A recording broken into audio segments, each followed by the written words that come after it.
All right, so I was going to record this last night coming home from the train, and then I realized I really wanted to spare you guys a blog about with train noise and background like the last time I did. What I just want to talk about real quickly is just just really talking about networking. That's what this blog's about. It's about networking and why networking is so important to your business. And no matter what you do, if you're in your business or you have a business, everything's about networking. It's not about what you know; it's about who you know. Now, at the same time, because I heard it so many times, people say it's not about what you know; it's about who you know. But here's the thing: you have to know something once you find the person that knows somebody else. So, example is you could be the best designer, or you could be the best graphic designer in the world, or you could be a graphic designer, but maybe you're not really that great at it, and you're good at networking. But once it's time to deliver, you have to deliver. So, I guess that's why that phrase is not always a good thing. It's just like kind of like a back end of that. But anyway, here's what I want to talk about real quickly. Here at Bryant Park, just want to talk about just how everything works together. Last night went out with a few friends. Went over to Hudson Terrace, had a lot of fun. It was with some of the models and some other people hanging out. Invited my friend Rich Webb, who works with Major League Gaming, MLG. You guys might know him. I'll definitely tag him here on this video. And then also my good friend Ira Guilford. I did a lot of work for his father back in the days as a consultant. And he's opening up a sports bar. So here's how everything comes together. Last night we're waiting online, and here's what normally happens.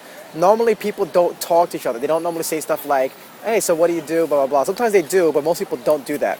So literally, I had to introduce the two of them. Okay, they'll definitely say I did this. I went to Ira and I said, "Hey, Ira." I was like, yeah, Rich works for Major League Gaming. He's like, "Do you know Major League Gaming?" He's like, no. It's like they started talking back and forth, and he's like, "Oh, okay, cool." It's like, "Yeah, you do tournaments, and you're more like official type of thing, etc."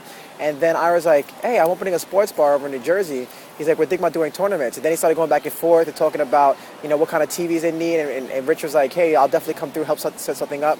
So what I'm trying to explain to you is that those two people coming together right then and there, basically knowing them, I was able to create value for each other, and that's what it's really about, because of course Ira's going to watch this video, but Ira's going to be like, wow, Rich really, connected with this guy. See, I'm not asking for any money for connecting the two of them together. It's all about relationships and business, and that's what business is about. So I guess the moral of the story is that it's really important to I think a lot of times, even like last night, I was just actually sitting there waiting online or waiting for people to show up last night, Hudson Terrace, and there was like a guy, he was kind of like walking back and forth. He was like one of the bouncers, but it was like newly in, and most people just kind of don't talk to people, and some people just, here's the thing, some people don't like people, and that's totally cool, but if you don't like people, there's only a certain amount of success that you can have because people will see that.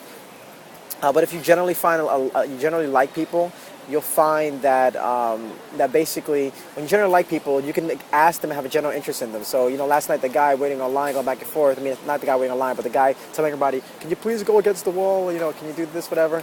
He turned around and said, "I was like, hey, it's like, so what do you It's like, how long you been doing it?" He's like, "Oh, 4 weeks." I was like, "Oh, that's cool." He's like, "Yeah." He's like, "I'm a carpenter." I was like, "Oh, you're a union carpenter?" He's like, "Yeah, I've been doing this for the past 4 weeks, but it's like it's just a way for me to get out the house, stuff like that."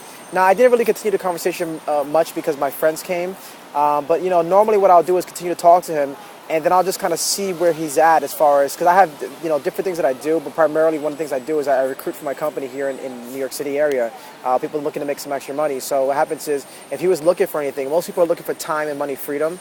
I would have just simply said to him, okay, so you do, but so obviously he wasn't really doing this for the money. He said he wasn't doing this for the money. Most people say that, but if he was doing it for the money, I would have been like, "Hey, well, there actually is something that that can actually help you out with that." At the same time, is if he said, "Well, I'm just doing this to kind of get out," I might be like, "All right, cool, man. Hey, let's connect," because I'm all about just exchanging numbers and meeting people and connecting people. So one book that I would suggest you guys read is something called it's a book called what is the book called?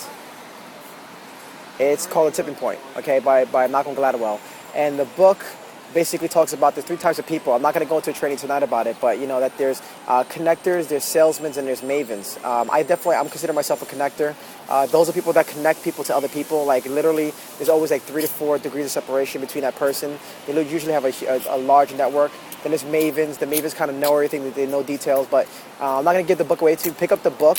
That book kind of explains people and explains also about, when it comes down to networking, It's really about we want to connect with connectors, and you want to have mavens around you that can bring you that information to bring you to connectors. So with that, this is my next edition of Networking Without Not one more time. I keep forgetting the title. Networking Without Not Working, here in Bryant Park. And with that, guys, I'll see you next time. Take care.